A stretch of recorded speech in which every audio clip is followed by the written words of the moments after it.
Bem-vindo a mais um vídeo e hoje eu vou falar sobre os mecanismos de defesa do ego. Mas antes de tudo a gente precisa relembrar a segunda tópica de Freud. Para Freud, a mente ela é composta por três instâncias psíquicas, forças psíquicas, que são elas id, ego e superego. O id obedece ao princípio do prazer, tem a ver com os nossos desejos mais instintivos, por exemplo, o desejo de água, de sexo, de abrigo e outros desejos mais imediatistas são provenientes do id. O superego obedece ao princípio da moralidade, que são a internalização de normas e leis da sociedade. Ela dita o que é certo e o que é errado. E o ego obedece ao princípio da realidade, que faz uma mediação entre o id e o superego. Mas essa mediação ela é muito perigosa. Há muitos conflitos, então o ego cria mecanismos para se afastar desses perigos. Então vamos explicar cada um. O primeiro mecanismo é compensação. É quando uma pessoa equilibra os seus defeitos e qualidades. Vamos falar um exemplo. Uma pessoa que tira nota ruim na faculdade. Então ela compensa isso falando que ela é uma pessoa muito bonita. Então há uma compensação.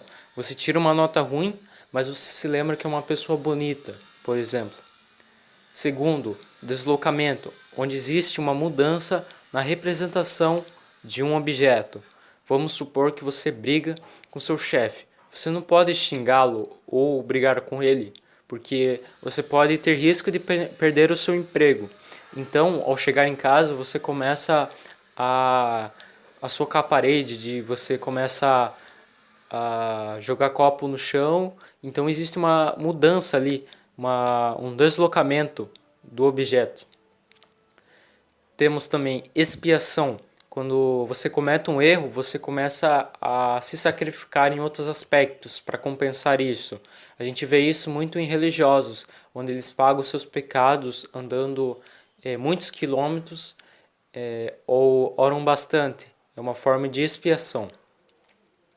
Fantasiar. Você imagina algo que não existe na realidade ou não é um fato.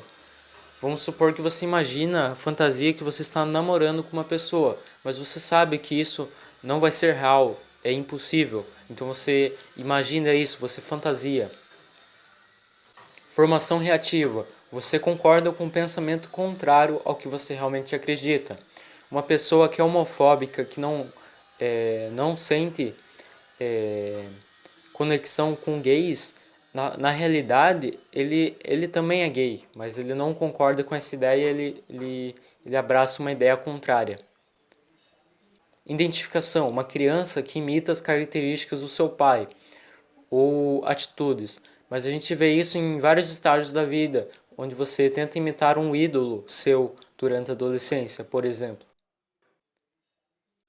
Isolamento é um mecanismo descrito por Sigmund Freud em 1894, no qual consiste em isolar um sentimento de um conjunto de pensamentos.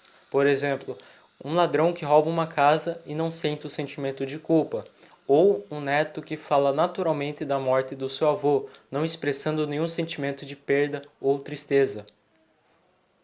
Sublimação. A sublimação é um mecanismo no qual você pega impulsos negativos e você direciona para atividades mais aceitas socialmente. Como, por exemplo, você tem impulsos negativos de bater nas pessoas, de agredir. Então você começa a lutar. Ou você tem um impulso negativo de cortar nas pessoas. Então você vira um cirurgião.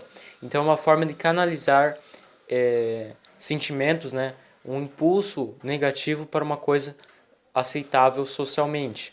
Segundo Freud, é a sublimação que fez com que a gente criasse inúmeras coisas, como obras de arte, música, entre outros. Repressão é o mecanismo onde você esquece algo ruim, algum sentimento traumático, você força a esquecer.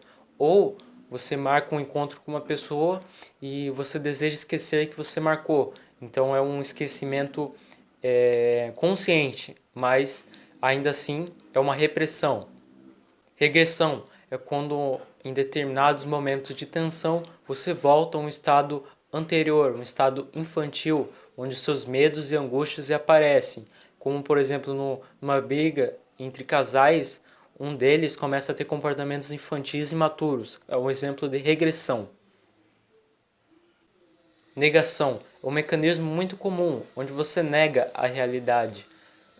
Por exemplo, você nega que você é viciado em bebida alcoólica. Aí você diz que você só bebe quando você sai com seus amigos. Mas a gente descobre que você sai com seus amigos todo final de semana. Então é uma forma de negação. Projeção é um mecanismo também muito comum, onde você projeta sentimentos próprios ou emoções a um objeto ou outra pessoa. Como, por exemplo, você tem um desejo de ser médico, mas você não consegue. Então você projeta esse desejo para o seu filho ou filha. Ou você também comete algum erro com a sua esposa e você coloca a culpa nela. É um exemplo de projeção. Temos um mecanismo chamado intelectualização, onde você racionaliza uma situação para fugir de sentimentos. Como, por exemplo, você termina um relacionamento e começa a focar nos gastos financeiros que você terá agora solteiro. Então você se afasta desse sentimento de perda e você foca em algo racional. E por último, é a racionalização, quando você racionaliza uma situação e coloca a culpa em uma terceira pessoa, uma outra pessoa. É muito parecido com projeção, mas aqui existe uma racionalização maior. Então o vídeo é isso. Se você gostou, deixa o like, comente e se puder favorite também, que vai ajudar muito na divulgação. E muito obrigado por assistir.